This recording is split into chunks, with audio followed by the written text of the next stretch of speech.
नमस्कार, न्यूज 18 के digital platform पर आपका बहुत स्वागत है। मैं हूं आपके साथ अंशिका पाठक। रूस यूक्रेन युद्ध में अब तक कूटनीति और सैन्य रूप से सक्रिय भूमिका निभाता आ रहा अमेरिका अचानक पीछे हट गया है। अमेरिकी विदेश मंत्रालय ने साफ कर दिया है कि अब वो रूस और यूक्रेन के बीच किसी भी शांति वार्ता का हिस्सा नहीं बनेगा। ये बयान ऐसे वक्त आया है जब युद्ध लगातार लंबा खिंच रहा है और किसी ठोस समाधान की उम्मीदें कमजोर होती जा रही हैं। अमेरिकी विदेश मंत्री मार्को ने दो टूक कह दिया कि यह हमारा युद्ध नहीं है। विदेश मंत्रालय की प्रवक्ता टैमी ने गुरुवार को स्पष्ट किया कि अमेरिका अब इस युद्ध में अपनी भूमिका की पद्धति बदल रहा है। उन्होंने कहा कि हम अब दुनिया भर में तुरंत उड़कर शांति वार्ता की मध्यस्थता नहीं करेंगे। हम अब इस संघर्ष में मध्यस्थ नहीं बनेंगे। रूस के इस बयान से साफ है कि डोनाल्ड ट्रंप प्रशासन इस युद्ध में अमेरिका की सीमित भागीदारी चाहता है और वार्ता की जिम्मेदारी अब प्रत्यक्ष रूप से रूस और यूक्रेन पर डाल दी गई है।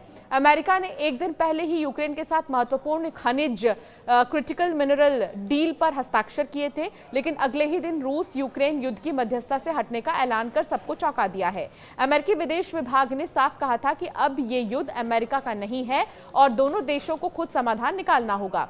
विश्लेषकों का अब यह मानना है कि मिनरल डील के जरिए अमेरिका ने यूक्रेन से अपने रणनीतिक हित सुरक्षित कर लिए हैं और अब वो खुद को युद्ध की सीधी राजनीति से अलग कर रहा है।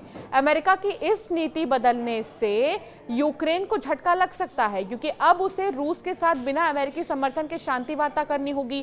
टैमी ब्रूस ने यह भी कहा कि अब वक्त आ गया है कि दोनों पक्ष खुद तय करें कि युद्ध को कैसे खत्म किया जाए।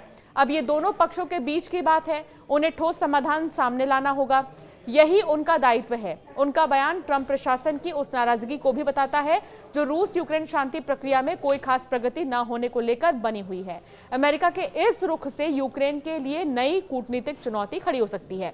अब तक अमेरिका उसका सबसे बड़ा समर्थक और सैन्य साझेदार रहा है, लेकिन इस नई रणनीति से कीव को अकेला महसूस हो सकता है। वहीं रूस भी इस मौके का फायदा उठा सकता है। अब सबकी निगाहें इस पर है कि क्या दोनों देश बिना किसी तीसरे पक्ष की मदद के कोई समाधान निकाल पाते हैं या फिर युद्ध की आग और भी ज्यादा भड़कती है। आपका क्या मानना है अमेरिका के इस स्टैंड से, जरूर हमें कमेंट कर बताएं।